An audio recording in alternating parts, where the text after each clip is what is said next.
মাননীয় স্পিকার, আপনাকে ধন্যবাদ। আসলে আপনি ঠিকই বলেছেন, পার্লামেন্টে ঢুকি নাই এর আগে, কিন্তু এবার পার্লামেন্টের একজন ক্ষুদ্র দায়িত্বশীল সদস্য। এর আগেরগুলো আমরা দেখেছি বাইরে থেকে, আর এবারকারটা আমরা অবজার্ভ করছি ভিতর থেকে। আমরা বিরোধী দলের পক্ষ থেকে সর্বোচ্চ সহযোগিতা করেছি। এর আগে একটা বিলে আমাদের কথা ছিল, কনসেনসাসের ভিত্তিতে সহযোগিতা চেয়েছেন ট্রেজারি বেঞ্চের দায়িত্বপ্রাপ্ত একজন মন্ত্রী, আমি তাকে সম্মান জানাই। এরপরের বিলে কিন্তু আমরা সহযোগিতা করেছি, এরপরেও সহযোগিতা করেছি। আমাদের আপত্তি ছিল যে টেবিলের উপরে এইমাত্র আসছে, আমরা কিছুই দেখতে পারি নাই। আমরা ওই কনসেনসাসের উপরে আমরা রেসপেক্ট আমরা রেখেছি, সেটা আমরা রাখতে পারলাম। এই আপনার সভাপতিত্ব হয়েছে, আমরা সেটা রাখতে পারলাম। কিন্তু আমাদের একটা ন্যায্য এই দাবি, যেটার সাথে সবার ব্যক্তিগত আবেগ, চিন্তা এবং কন্ট্রিবিউশন, স্যাক্রিফাইস জড়িত, সেটা একটু সরকারি দল পারেন না একটু রিভিউ করতে? তারা একটু মন বড় করে বলতে পারেন, ঠিক আছে, এজ ইট ইজ আমরা এখন পাশ করে নিলাম, ভবিষ্যতে অধিকতর সংশোধন দরকার মনে করলে আবার আমরা বিল আনব, সেটা পারি। কিন্তু না না, আপনারা তো পাশ করেছেন সংশোধনী সহ। মাননীয় স্পিকার, এটা কি সংশোধনী সহ পাশ হয়েছে নাকি সংশোধনী ছাড়া পাশ হয়েছে? সংশোধনী সহ পাশ হয়েছে। এই জন্যই আমি বলছি যে আপনারা ওই অংশটা বাদ দিয়ে কনসেনসাসের রেসপেক্টের জায়গা, আস্থার জায়গাটা, যেখানে আমরা সবাই চলে আসলাম, সেই জায়গাটা রেখে যদি এটা করেন, তাহলে আমাদের ফিনিশিংটা খুবই চমৎকার হবে। আমরাও চাই না যে ফিনিশিং খারাপ। মাননীয় বিরোধী দলের নেতা, এরপরে একটা কথা, এটা আপনি বলেছেন যে আর একটা মাত্র বিল বাকি আছে, তাইলে বাকি বিলগুলা কি হবে মাননীয় স্পিকার? যেটা কার্য উপদেষ্টা পরিষদের সিদ্ধান্ত হলো যে সবগুলো এখানে আসবে, এর মাঝে বিশেষ পাবে পুলিশ সংস্কার কমিশন, গুম কমিশন, এরপরে তামাকের উপরে একটা আছে, দুদক আছে। এগুলা কি হবে? এগুলা তো ভাইটাল কনসার্ন আমাদের। যদি এগুলা কোনো আলোচনা এখানে না হয়, তাহলে আমরা কি শুধু ওই বিলগুলা কনসেনসাসের এগুলোই পাশ করার জন্য এখানে বসে থাকবো? কারণ ওইগুলোর সাথে গোটা ফ্যাসিজম জড়িত ছিল। সেই ফ্যাসিজমের রুটগুলা যদি রেখে আমরা এখান থেকে বিদায় নেই, তাহলে আমরা আমাদের দায়িত্ব, বিবেক এবং জনগণের কাছে আমরা দায়বদ্ধ হয়ে যাব। আমরা সে দায় কেন নেব? এই জন্য আপনার মাধ্যমে আমরা স্পষ্ট জানতে চাচ্ছি এই সবগুলা বিল আসবে কিনা, এটা আগে আমাদের জানা দরকার। আর আমি যেটা অনুরোধ করেছি, যদি তারা বড় মনের পরিচয় দিয়ে কনসেনসাসের জায়গাটাকে রেসপেক্ট করেন, আমরাও রেসপেক্ট করার চেষ্টা করব। ধন্যবাদ মাননীয় স্পিকার। মাননীয় বিরোধী দলের নেতা, মাননীয় আইনমন্ত্রী কিন্তু বলেছেন যে যে বিলটা পাশ করা হলো এটা তারা রিভিউ করবেন, প্রয়োজন হলে আগামী সংসদে নতুন করে বিল নিয়ে আসবেন, সেটা তিনি বলেছেন। সুতরাং আপনার প্রথম প্রশ্নের সমাধান উনি উত্তর দিয়েছেন। দ্বিতীয় যেটা, সেটা মাননীয় আইনমন্ত্রী বলতে পারেন। আমাদের সংসদের সামনে বিশেষ কমিটি রিপোর্ট আছে, সেই রিপোর্টের 46 নম্বর পেজে যদি আমরা যাই, সেখানে বলা আছে সংসদে এখনই বিল আকারে উত্থাপন না করে পরবর্তীতে যাচাই বাছাই করে অধিকতর শক্তিশালী করে নতুন বিল উত্থাপনের সুপারিশ করেছে এমন 16টি অধ্যাদেশের তালিকা। মাননীয় স্পিকার, স্পষ্ট আমরা বিশেষ কমিটির রিপোর্টের বাইরে এখনো যাইনি। বিশেষ committee report is self explanatory. It self demonstrates that যে আমরা এই অধ্যাদেশগুলো, এই আইনগুলো আমরা অধিকতর যাচাই বাছাই করে পরবর্তীতে বিল আকারে আনব। যে কারণে আর্টিকেল 93 অনুসারে এই রিপোর্টটার এই অংশটা লেখা হয়েছে আর্টিকেল 93 অনুসারে, যেখানে বলা হচ্ছে কোনটা যদি অধ্যাদেশ আকারে না আসে তাহলে এটা ল্যাপস করবে। পরবর্তীতে আমরা বলেছি, আমরা গুম কমিশন নিয়ে আলোচনা করেছি, মানবাধিকার কমিশন নিয়ে আলোচনা করেছি, আমরা সবগুলো নিয়ে আলোচনা করব এবং ওনাদের সহই আলোচনা করব। মাননীয় স্পিকার, আমরা কোনোটাই এই 16টার এই সংসদে দাঁড়িয়ে আমি বলছি যে কোনোটাই আলোচনার বাইরে থাকবে না মাননীয় স্পিকার, সবগুলোই আবার আসবে আলোচনার ভিত্তিতেই এটা সমাধান হয়। মাননীয় স্পিকার,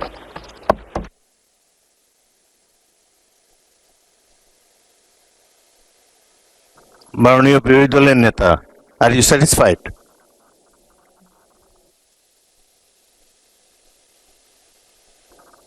বিরোধী দল নেতাকে মাইক দেন। মাননীয় স্পিকার, আপনাকে ধন্যবাদ। একই কথা তো আমাদের আইনমন্ত্রী আরেকবার বলেছেন।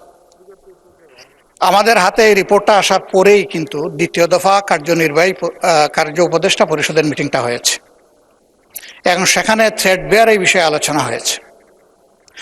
আমি আগেও বলেছি এবং আপনি নিজেও বলেছেন যে এটাই কারেক্ট, যে সবগুলো এখানে আসবে। এখন তিনি তাইলে এর বাইরে যাচ্ছেন কেন? তাইলে তো কোনো কনসেনসাসই থাকছে না। তাইলে এই কার্য উপদেষ্টা কমিটির বৈঠকের পজিশনটা কি থাকবে সেটা তো ওখানেই বলতে পারতেন, আপত্তি দিয়ে ওটা আপনি সেইভাবে রুলিং না দিতে পারতেন। তখন আমরা আমাদের কি কর্মপন্থা নেব সেটা আমরা ঠিক করতাম বিরোধী দল হিসাবে। এখন তো আমরা একটা ইনডিসিশনে পড়ে গেলাম। আমাদেরকে তো এইভাবে ইনডিসিশনে বলার অধিকার তো নেই। আমি আবারও জোরালো দাবি জানাবো, সবগুলা যদি ডেফার হয় এখানে আলোচনা হয়ে ডেফার হবে। আলোচনা না হয়ে যদি কোনো কিছু ল্যাপস করতে হয়, আমরা সুস্পষ্ট দেখছি এটা ফেসিবাদকে আবার পুনর্জন্ম দিবে, আবার স্ট্রেনথেন করবে, এবং এটার সাথে আমরা কোনোভাবে দায় নিয়ে আমরা দায়বদ্ধ হতে চাই না। একেবারেই আমাদের কথা এই ব্যাপারে ক্লিয়ার। আর জাদুঘরেরটা তো সংশোধনী সহ পাশ করেছেন, ওনারা ওখান থেকে নড়বেন না। সেই জায়গায় আমরা আমাদের আপত্তি আর তুলে নিতে পারলাম না, দুঃখিত আমরা। মাননীয় স্বরাষ্ট্রমন্ত্রী। মাননীয় স্পিকার, আপনাকে ধন্যবাদ। আমি চাচ্ছিলাম না আসলে দাঁড়াতে, কিছু কথা রেকর্ডে রাখতে হবে সেই জন্য দাঁড়ানো। মাননীয় আইনমন্ত্রী স্পষ্ট করেই মাননীয় লিডার অব দি হাউসের সাথে আলোচনা করেই তখন সেই প্রস্তাবটা দিয়েছে যে জুলাই স্মৃতি জাদুঘর সম্পর্কে মাননীয় বিরোধী দলীয় চিফ হুইপ এবং অন্যান্য মাননীয় সদস্যরা যে আপত্তিটা তুলেছেন সেই বিষয়টা উনি এক্সপ্লেন করেছেন, যেটা সরকারের পক্ষ থেকে অ্যামেন্ডমেন্ট না, এটা একজন প্রাইভেট মেম্বার হিসেবে একটা অ্যামেন্ডমেন্ট দিয়েছে। সেই অ্যামেন্ডমেন্টের উপরে ওনারা বক্তব্য রেখেছেন, এই পক্ষে আইনমন্ত্রীর বক্তব্য রেখেছে, কনসার্ন মিনিস্টার বক্তব্য রেখেছে, পাশ হয়েছে। তারপরেও আপনার কাছে যেহেতু মাননীয় বিরোধী দলীয় নেতা এবং অন্যান্য সদস্যগণ আপত্তি তুলেছেন, এই জুলাই স্মৃতি জাদুঘর আমি নিজে এবং মাননীয় বিরোধী দলীয় নেতা প্রফেসর ডক্টর ইউনূস, মাননীয় প্রাক্তন সাবেক প্রধান উপদেষ্টা সহ দেখতে গিয়েছিলাম। এটা জীবন্ত জাদুঘর, এটা জীবন্ত ঘর, জাদুঘর নয়। বাংলাদেশের ছাত্র গণ অভ্যুত্থানের প্রতীক হিসাবে ভবিষ্যতে যাতে কোনো শাসক শ্রেণী স্বৈর শাসক না হয়ে উঠতে পারে সেটার জন্য এটার প্রতীক হিসাবে থাকবে, সেটাকে আমরা ধারণ করতে চাই। মাননীয় স্পিকার, মাননীয় প্রধানমন্ত্রী সম্মতি দিয়েছেন, সেটা আনুষ্ঠানিকভাবে উদ্বোধন করতে যাবেন। এটাকে স্ট্রেনথেন করা দরকার, জাতির ইতিহাসকে ধারণ করা দরকার, এবং যাতে আর কোনো সময় হাসিনার মতো ফ্যাসিস্ট স্বৈরশাসক বাংলাদেশে উৎপত্তি না হয়, উৎপাদন না হয়, সেজন্য এই জাদুঘরকে আমরা সেভাবে সংরক্ষণ করতে চাই। 1971 থেকে শুরু করে 2024 পর্যন্ত, তারপরে পর্যন্ত সমস্ত ইতিহাসকে এখানে ধারণ করা হয়েছে, আরো উন্নয়ন করা হবে। মাননীয় স্পিকার, মাননীয় বিরোধী দলীয় চিফ হুইপ যেটা বলেছেন, এটাকে অটোনোমাস বডি হিসেবে রাখা যায় কিনা সে ব্যাপারে তো আলোচনা হতে পারে। আমাদের শাহবাগ জাতীয় জাদুঘর সহ অন্যান্য জাদুঘর যেগুলো আছে সেটা কিভাবে পরিচালিত হয়, কিউরেটর কিভাবে থাকে। সাবেক একজন উপদেষ্টা গত ইন্টারিম গভর্নমেন্টের, তিনি খুবই পারদর্শী, সম্ভবত উনি এখনো কিউরেটর হিসেবে আছেন। আমরা তো পরিবর্তন করিনি মাননীয় স্পিকার। যদি এরকম অবদান রাখার মতো আরো কোনো বিশেষজ্ঞ থাকে, বিভিন্ন হয়ে উঠতে পারে, সেটার জন্য এটার প্রতীক হিসেবে থাকবে, সেটাকে আমরা ধারণ করতে চাই। মাননীয় স্পিকার, মাননীয় প্রধানমন্ত্রী সম্মতি দিয়েছেন, সেটা আনুষ্ঠানিকভাবে উদ্বোধন করতে যাবেন। এটাকে স্ট্রেনথেন করা দরকার, জাতির ইতিহাসকে ধারণ করা দরকার, এবং যাতে আর কোনো সময় হাসিনার মতো ফ্যাসিস্ট স্বৈরশাসক বাংলাদেশে উৎপত্তি না হয়, উৎপাদন না হয়, সেজন্য এই জাদুঘরকে আমরা সেভাবে সংরক্ষণ করতে চাই। 1971 থেকে শুরু করে 2024 পর্যন্ত, তারপরে পর্যন্ত সমস্ত ইতিহাসকে এখানে ধারণ করা হয়েছে, আরো উন্নয়ন করা হবে। মাননীয় স্পিকার, মাননীয় বিরোধী দলীয় চিফ হুইপ যেটা বলেছেন, এটাকে অটোনোমাস বডি হিসেবে রাখা যায় কিনা সে ব্যাপারে তো আলোচনা হতে পারে। আমাদের শাহবাগ জাতীয় জাদুঘর সহ অন্যান্য জাদুঘর যেগুলো আছে সেটা কিভাবে পরিচালিত হয়, কিউরেটর কিভাবে থাকে। সাবেক একজন উপদেষ্টা গত ইন্টারিম গভর্নমেন্টের, তিনি খুবই পারদর্শী, সম্ভবত উনি এখনো কিউরেটর হিসেবে আছেন। আমরা তো পরিবর্তন করিনি মাননীয় স্পিকার। যদি এরকম অবদান রাখার মতো আরো কোনো বিশেষজ্ঞ থাকে, বিভিন্ন কমিটিতে ধারণ করা যায়। তবে কেউ পদত্যাগ করলেই কেবল সেই পদ হারাবে, সরকারের ক্ষমতা থাকবে না তাকে অপসারণ করার, সেই জন্য একটা প্রভিশন আনতে হয়েছে, সেটা মাননীয় সদস্য বিরোধী এনেছেন। আর সরকারের কাছে যেটা নিয়ন্ত্রণ কর্তৃপক্ষ হিসাবে থাকে, সেটা সমস্ত কর্তৃপক্ষের কাছে সেরকম থাকে। আর দল তো মাননীয় স্পিকার, বিরোধী দল সরকারি দল তো রাজনৈতিক দল, এবং রাজনৈতিক দলের সরকার পলিটিক্যাল গভর্নমেন্ট এস্টাবলিশ করার জন্যই তো আমরা ছাত্রগণ অভ্যুত্থান করেছি, ভোটের অধিকার প্রতিষ্ঠা করেছি। এখন পলিটিক্যাল গভর্নমেন্টের যদি নিয়ন্ত্রণ মন্ত্রণালয়ের অধিদপ্তর এবং সংস্থার মধ্যে না থাকে, তাহলে নিয়ন্ত্রণটা করবে কে? সেই জন্য আলাপ আলোচনা করে নিয়ন্ত্রণকারী কর্তৃপক্ষ এবং ভবিষ্যতে এটা বিকাশের জন্য, উন্নয়নের জন্য আমরা কিভাবে কি করতে পারি আলাপ আলোচনা করে পুনরায় একটা বিল যদি প্রয়োজন হয় সবাই মিলে আনবো। সেখানে আমরা বিরোধী দলের যে সমস্ত প্রস্তাব দিয়েছে সেগুলো আমরা ধারণ করতে পারি, এই প্রস্তাবই তো দিয়েছে এই সংসদে। দ্বিতীয় হলো, মাননীয় স্পিকার, কার্য উপদেষ্টা কমিটিতে আলোচনা হয়, সংসদ কতদিন চলবে, কিভাবে চলবে, কি কি বিজনেস এখানে আলোচনা হবে ইত্যাদি, সেটা আপনি করেছেন, আপনি সভাপতি। কিন্তু জাতীয় সংসদের এই অধ্যাদেশগুলো, উত্থাপিত অধ্যাদেশগুলো নিয়ে পরীক্ষা নিরীক্ষা করে রিপোর্ট দেওয়ার জন্যই এই বিশেষ কমিটি, জাতীয় সংসদ কর্তৃক গঠিত বিশেষ কমিটি।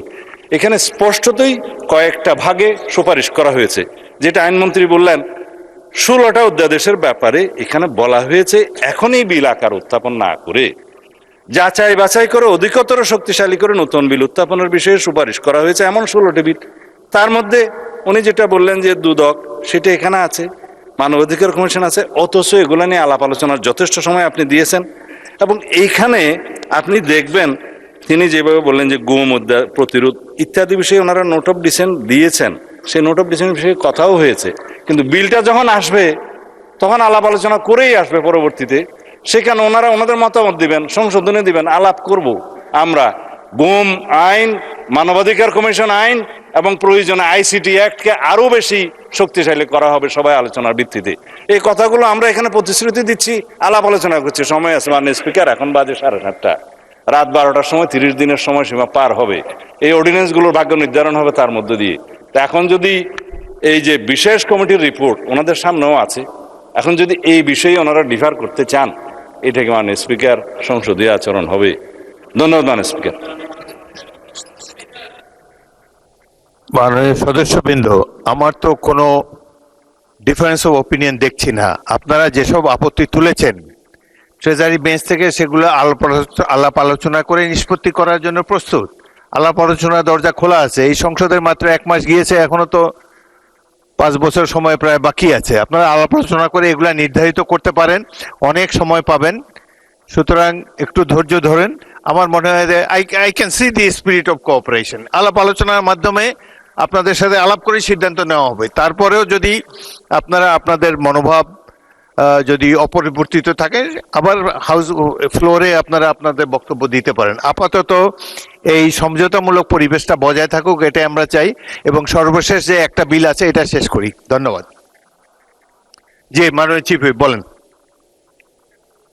মাননীয় স্পিকার, এখানে যে জাদুঘর নিয়ে আমার যে অপিনিয়নটা, তারা যে কোনো সংশোধনী আনতে পারে, পাশও করাতে পারে, কিন্তু সেটা তো এখন যদি তারা বলে যে প্রাইভেট মেম্বার হিসেবে তারা সংশোধনী এনেছেন, এটা সরকারের এখতিয়ার না, তাহলে কিন্তু সরকারি মেম্বার হিসেবে তো মন্ত্রী সেটা গ্রহণ করেছেন। আমাদের যেগুলো নোট অফ ডিসেন্ট, মন্ত্রীরা তো বিরোধিতা করেছেন। এই মন্ত্রী, সংস্কৃতি মন্ত্রী চাইলে সেটা বিরোধিতা করতে পারতেন, কারণ সংস্কৃতি মন্ত্রী তো সেই কনসেনসাসের পার্ট। সংস্কৃতি মন্ত্রী তো সেই সংশোধনটা নিতে পারেন না। আপনি বলেছেন এটা একদিন আগে, বিরোধী দলীয় নেতা বলেছিলেন যে একদিন আগে ডকুমেন্টস আসতে হবে, আপনি বলেছেন, আমরা কিন্তু সবকিছু মেনে নিয়েছি। তো এইখানে তো আমরাও কোঅপারেশন করছি যাতে দ্রুত সময়ের মধ্যে এই বিলগুলো পাস হোক, কিন্তু আধা ঘন্টা আগে একটা সংশোধনী আনা হলো যেটা আমাদেরকে জানানো হলো না, এটা তো এক ধরনের ছলচাতুরি মাননীয় স্পিকার। এবং আপনার সভাপতিত্বে কিন্তু এই জিনিসটা হলো, ফলে এটা কিন্তু কনসেনসাস ব্রেক করেছে। তারা যে কোনো সংশোধনী আনতে পারে যে কোনো সময়, তাদের একটি আছে, এবং তারা সেটা পাসও করাতে পারে। আপনি এই কথা তো 2 মিনিট আগেও বলেছেন, তার জবাবে আইনমন্ত্রী কিন্তু বলেছেন যে এটা নিয়ে আলাপ আলোচনা করতে পারে। আবার একটা স্বরাষ্ট্রমন্ত্রী বলেছেন যে একটা বিল আবার আনতে হতে পারে, সেখানে বসে আপনারা আলোচনা করেন। এই চ্যাপ্টারটা ক্লোজ করা হয় নাই।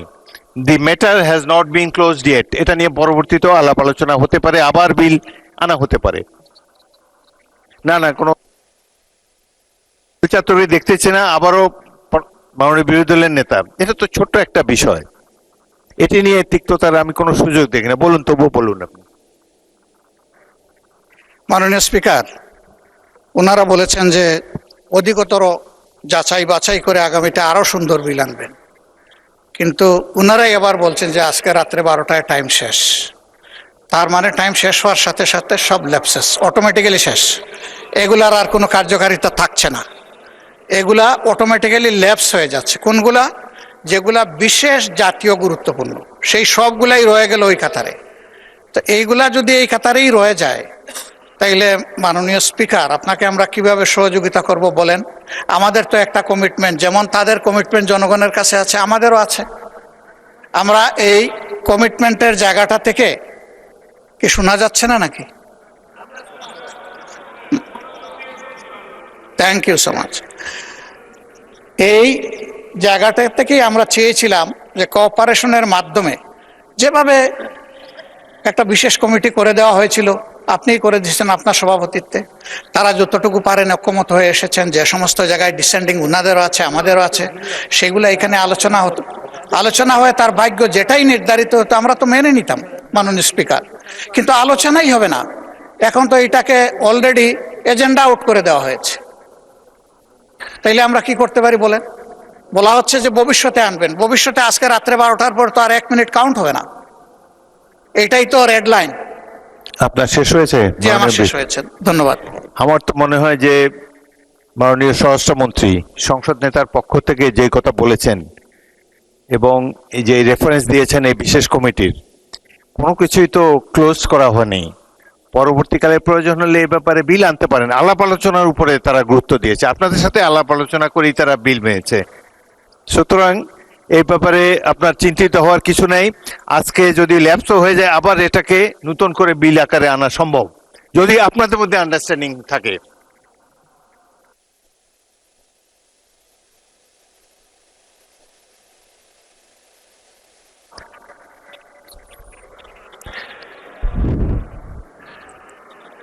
মাননীয় বিরোধী দলের নেতা, আমার তো মনে হয় যে, আচ্ছা মাননীয় চিফ হুইপ বলেন।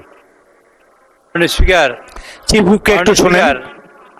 মাননীয় স্পিকার, বিরোধী দলীয় নেতা, মাননীয় স্পিকার, বিরোধী দলীয় নেতা যে কথা বলেছেন আর আপনি যে কথা দেখিয়েছেন বলেছেন, দে আর স্পিরিট অফ কোঅপারেশন। অ্যাকচুয়ালি আমাদের মাননীয় আইনমন্ত্রী কথা বলেছেন, মাননীয় স্বরাষ্ট্রমন্ত্রী কথা বলেছেন, এবং আমাদের নেতার সাথেও কথা বলেছি, সংসদ নেতার সাথে। বিষয়টা হলো এই যে এখানে এই পৃষ্ঠের মধ্যে রিপোর্টে আছে, আমরা রিপোর্ট নিয়ে বসে থাকলাম বা থাকলাম না এরকম নয়। আমরা চাচ্ছি, আমি মাননীয় সদস্য আপনার দৃষ্টি আকর্ষণ করছি, আমরা চাচ্ছি একটা সমঝোতা হোক এবং সমঝোতার ভিত্তিতে হোক। আমাদের তরফ থেকে আগামী সংসদে, আগামী সেশন তো ইনশাল্লাহ বাজেট সেশন হবে, বাজেট সেশনে সবগুলো বিল আসবে, ইনশাল্লাহ সবগুলো বিল আসবে, তখন আপনারা সময় পাবেন এখানে, এবং এই সবগুলো বিলই আগামী বাজেট সেশন আসবে। সুতরাং সেখানে যেমন আপনারা আলোচনার সুযোগ পাবেন এবং এখানে কন্ট্রিবিউট করার সুযোগ পাবেন। আসসালামু আলাইকুম প্রিয় দর্শক, এই কথা তো এখন সবার কাছে স্পষ্ট যে মূলত আওয়ামী লীগের রাজনৈতিক কার্যক্রম নিষিদ্ধ রাখতেই, অথবা যদি সরাসরি বলে যে আওয়ামী লীগকে নিষিদ্ধ রাখতেই সন্ত্রাস বিরোধী আইনের 2টি সংশোধিত ধারা অধ্যাদেশ আকারে যে রাষ্ট্রপতির নির্দেশ জারি করা হয়েছিল সেটি আইনে পরিণত করা হয়েছে, এবং সেটির মাধ্যমে এখন কি দাঁড়াচ্ছে, এই মুহূর্তে প্রতিটি রাজনৈতিক দল ইনক্লুডিং বিএনপি সহ প্রতিটি রাজনৈতিক দল এবং পুরো দেশ ভয়ঙ্কর এক ঝুঁকির মুখে। প্রথমত, ডক্টর ইউনূস সরকারের মতন আরেকটি জঙ্গি সরকার আমাদের সামনে ভয়াবহ রূপে উপস্থিত হওয়ার আশঙ্কা দেখা দিচ্ছে। জামাত ভয়ে আছে যে তাদের কার্যক্রমও এই আইনের অধীনেই যে কোনো সময় নিষিদ্ধ করা হতে পারে প্রজ্ঞাপন জারির মাধ্যমে। আবার নিশ্চিতভাবেই এটুকু আমরা নিশ্চিত করে বলতে পারি যে বিএনপিও প্রচণ্ড একটা ঝুঁকির মধ্যে চলে গেল। বিল পাশের আগে কেন ঝুঁকির মধ্যে চলে গেল সে বিষয়টি পরে আসছি। বিল পাশের আগে সংসদে মোটামুটি প্রবল আপত্তি জানিয়েছিলেন বিরোধী দলীয় নেতা এবং জামায়াতের আমির ডাক্তার শফিকুর রহমান, এবং তিনি কি বলেছিলেন? তিনি বলছিলেন যে এ সংক্রান্ত একটি তুলনামূলক শীট তারা 3-4 মিনিট আগে হাতে পেয়েছেন, তারা এটি পুরো পড়তে পারেননি। আইনটি অবশ্যই একটি স্পর্শকাতর আইন। আইনটি পাশের জন্য তাদের আরও একটু সময় দেওয়ার দাবি জানানো হচ্ছে। কেন জামাত এটিকে স্পর্শকাতর আইন বলল? জামাতের দাবির মুখেই তো, এনসিপির দাবির মুখেই তো অধ্যাদেশের বলে আওয়ামী লীগের রাজনৈতিক কার্যক্রম নিষিদ্ধ করেছিল ডক্টর ইউনূস সরকার। জামাতের আমিরের বক্তব্যের পর আমাদের স্বরাষ্ট্রমন্ত্রী সালাউদ্দিন আহমেদ কি বললেন, সেটি আরো মজার। একটি সংশোধনী, আগের যে সন্ত্রাস বিরোধী আইন ছিল তার সংশোধনের জন্য বিরোধী দলীয় নেতা নিশ্চয়ই স্মরণ থাকার কথা, ওনারা এবং এনসিপির বন্ধুরা সবাই মিলে একটি আন্দোলন করেছিলেন। সেই আন্দোলনের প্রেক্ষিতে মোটামুটি বাংলাদেশে একটা জনমত সৃষ্টি হয়েছিল। সেই প্রেক্ষিতে তাদের অর্থাৎ আওয়ামী লীগের কার্যক্রম নিষিদ্ধ করা হয়েছে সন্ত্রাস বিরোধী আইনে। সে অনুযায়ী নির্বাচন কমিশনে তাদের নিবন্ধন স্থগিত হয়ে আছে। এই আইনের অনুবলে পরবর্তীতে 47 অনুচ্ছেদ অনুসারে আইসিটি অ্যাক্টকেও অর্থাৎ আন্তর্জাতিক অপরাধ ট্রাইব্যুনাল আইন পরিবর্তন এনে সংগঠনের বিচারে বিধান যুক্ত করে সেই আইনটাও সংশোধন করা হয়েছে। সালাউদ্দিন আহমেদ সাহেবের বক্তব্যটা আরো মজার। আমি এই কারণে বলছিলাম যে যখন আওয়ামী লীগকে নিষিদ্ধ করার একটি প্রস্তাব জামাত এনসিপির পক্ষ থেকে করছিল তখন তারা তুমুল বিরোধিতা করেছিল। তারা সবসময় বলেছে এইভাবে নির্বাহী আদেশের মাধ্যমে কোনো রাজনৈতিক সংগঠন বা রাজনৈতিক দল নিষিদ্ধ করা ঠিক নয়। তারেক রহমানও তো ক্ষমতায় আসার অর্থাৎ বিএনপি ক্ষমতায় আসার 2 দিন আগে বা পরে বিদেশি একটি গণমাধ্যমে, আন্তর্জাতিক একটি গণমাধ্যমকে দেওয়া সাক্ষাৎকারে তিনি বলেছিলেন যে কোনো নির্বাহী আদেশের মাধ্যমে কোনো রাজনৈতিক দল নিষিদ্ধের পক্ষে তারা নয়। তার কারণ আজ একটি রাজনৈতিক দলকে যদি নিষিদ্ধ করা হয়, কাল হয়তো বিএনপিকেও করা হতে পারে। এবং এই যে আওয়ামী লীগকে যে নিষিদ্ধ করা হলো, রাজনৈতিক কার্যক্রম নিষিদ্ধ করা মানে এক অর্থে পুরো দলটাই তো নিষিদ্ধ অবস্থা থাকা, শুধু শব্দের কিছু হেরফের। এই আওয়ামী লীগ কি বিনাশ হবে? প্রশ্নই ওঠে না, প্রশ্নই ওঠে না। 6 মাস পর অথবা 6 বছর পর আরো সংগঠিত হয়ে এই দলটি ক্ষমতায় আসবে, এটুকু বলা যায়। হয়তো আরো কিছু সময় লাগতে পারে, আসবে তো। তখন নিশ্চিতভাবেই বিএনপিকে নিষিদ্ধ করবে আওয়ামী লীগ। আবার আওয়ামী লীগের সময় আইন ঠিকই করা হয়নি কোনো রাজনৈতিক সংগঠন বা দলকে নিষিদ্ধ করার জন্য বা তাদের রাজনৈতিক কার্যক্রম নিষিদ্ধ করার পক্ষে। তবে আওয়ামী লীগ যে বিএনপি বা জামাতকে 14 বছর ধরে রাজপথে নামতে দেয়নি, এ কথাও তো ঠিক। রাজপথে নেমেছে, তার উপরে হেলমেট বাহিনীর অত্যাচার, আক্রমণ, রাজপথে নেমেছে, তখন পুলিশি বাহিনীর নির্যাতন ঘটেছে তো এগুলো। অর্থাৎ তুমুল একটা রাজনৈতিক শূন্যতা তৈরি করা হয়েছিল। তখন গাছের পাতা পর্যন্ত বলতো আওয়ামী লীগ, আওয়ামী লীগ। তখন থেকেই বলে আসছি, এই যে রাজনৈতিক শূন্যতা সৃষ্টি করা হচ্ছে, এর পরের স্টেজ হচ্ছে জঙ্গিবাদ বা চরমপন্থা। এবং তাই তো ঘটলো। ডক্টর ইউনূস সরকার আমাদের সামনে আবির্ভূত হলেন ভয়ঙ্কর একটি শক্তি নিয়ে, জঙ্গিবাদী শক্তির প্রচ্ছন্ন সমর্থনে তাদের উপরে ভর করেই তো ডক্টর ইউনূসের সরকার এসেছিল আমাদের সামনে। এখন যে রাজনৈতিক শূন্যতা সৃষ্টি করা হচ্ছে, যে কোনো মুহূর্তে, যে কোনো পরিস্থিতিতে, সেই হিসেবে আরো একটা জঙ্গি সরকার নিশ্চিতভাবে আমাদের সামনে আসতে যাচ্ছে। আতঙ্ক থেকেই এই কথাগুলো বলছি। আশাটা অস্বাভাবিক কিছু নয়।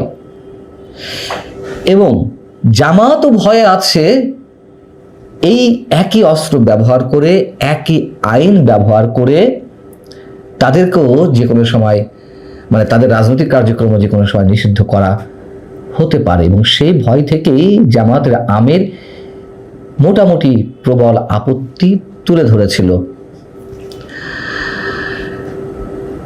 বিএনপি যে খেলা খেলছে এটিও আমাদের সামনে নতুন কিছু নয়, হয়তো ওই অর্থে যে যখন ক্ষমতায় যায় তারা আর ভাবতে পারে না যে কোনো সময় তাদেরকেও ক্ষমতা থেকে বিদায় নেওয়া লাগতে পারে। প্রতিটি দল ক্ষমতায় যাওয়ার সঙ্গে সঙ্গেই মনে করে আজীবনের জন্য তারা ক্ষমতায় এসেছে। কেউ নয়, পৃথিবীর কোনো শক্তির সাধ্য নেই তাদেরকে ক্ষমতা থেকে হটানোর। এবং আওয়ামী লীগ যতদিন না পর্যন্ত ফিরে না আসতে পারে খুব স্বাভাবিক প্রক্রিয়ায়, অনেকেই প্রশ্ন করছেন তাহলে কি আওয়ামী লীগ আন্ডারগ্রাউন্ডে চলে যাবে? হতে পারে। পৃথিবীর বিভিন্ন ধরনের ইতিহাস তাই বলে, এবং ইতিহাস এটাই বলে যে কোনো রাজনৈতিক দলকে নিষিদ্ধ করে তার আদর্শত্ব ধ্বংস করা যায়নি, বরং তারা ফিরে এসেছে আরও সর্বগ্রাসী রূপে হয়তো, অথবা তাদের কারণে পুরো রাষ্ট্র অস্থিতিশীল হয়ে ওঠে চরম এক বিভাজনের জায়গা থেকে। যেমন আমরা মিশরের মুসলিম ব্রাদারহুডের কথা বলতে পারি। এই সংগঠনটিকে নিষিদ্ধ করা হলো কথিত গণতন্ত্রের উত্তরণের পর। কি হলো তাতে?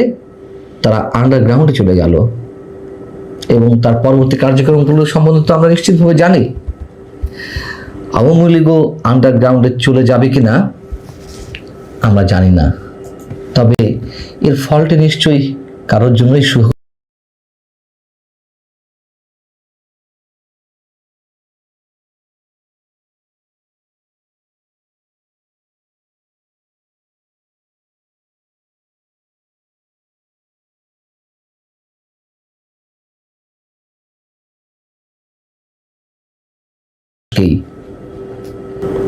ভালো থাকুন সবাই, আল্লাহ হাফিজ।